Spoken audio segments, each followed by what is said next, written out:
Hi, this is Steve from yourcreativelife.com talking today about what makes you distinct from other writers. There's been a conversation that we've been having on this channel that I have often with people, and certainly in the business, about what makes you unique. How do you brand yourself? How do you explain who you are in a way that is memorable and singular as you market yourself in this industry. Now, you can look back at other videos that talk a lot about the methods of introducing yourself. I do have a formula for creating a statement about you that is distinct. And I'm going to put a link to that in the notes below, which you can go check out. But I want to say that for me, one of the things that is really important as you fashion that statement, your answer to when a person in an interview says, "So tell me about yourself," the first thing that I suggest people do is think about things that are unique for them in their childhood or in their past. Anybody can say, "I write passionately about strong women." And probably in a given day, if you're an executive or somebody who's meeting with writers, you'll hear many people say that.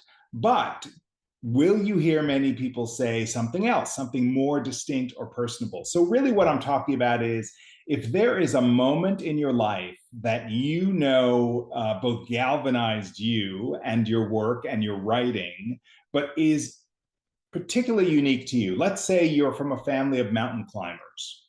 Very few people can say that. Let's say you grew up on a farm and raised goats. Very few people can say that. Let's say that you used to water ski from the time you were 2.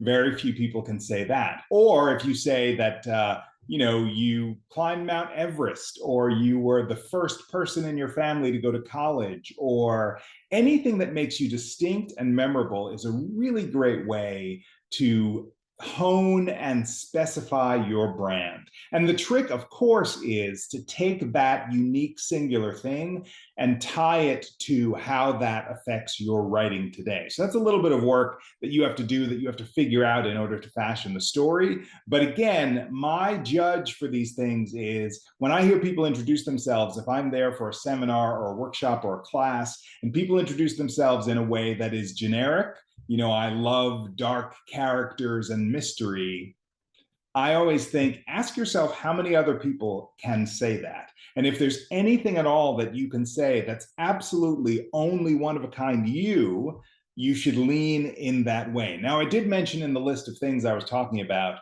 the notion of saying, like, I'm the first person in my family to go to college. And perhaps that's not the most singular thing, but it's far more singular than just sort of generically saying, I like shows with animals. So you want to start, if the best you can do is lean towards something like that, that's fantastic and true. But again, I would dig for whatever is going to be unique to you in a really specific way. If you grew up in a family of chefs, if your cousin was a magician, if you are obsessed with puff pastry and you have learned to make an amazing puff pastry, and that teaches you you like to write about, therefore, shows about people who invent things and create things in the way that relates to your baking. Those kinds of things for me are much more eye-catching, mind-grabbing, and important as you put yourself out into the world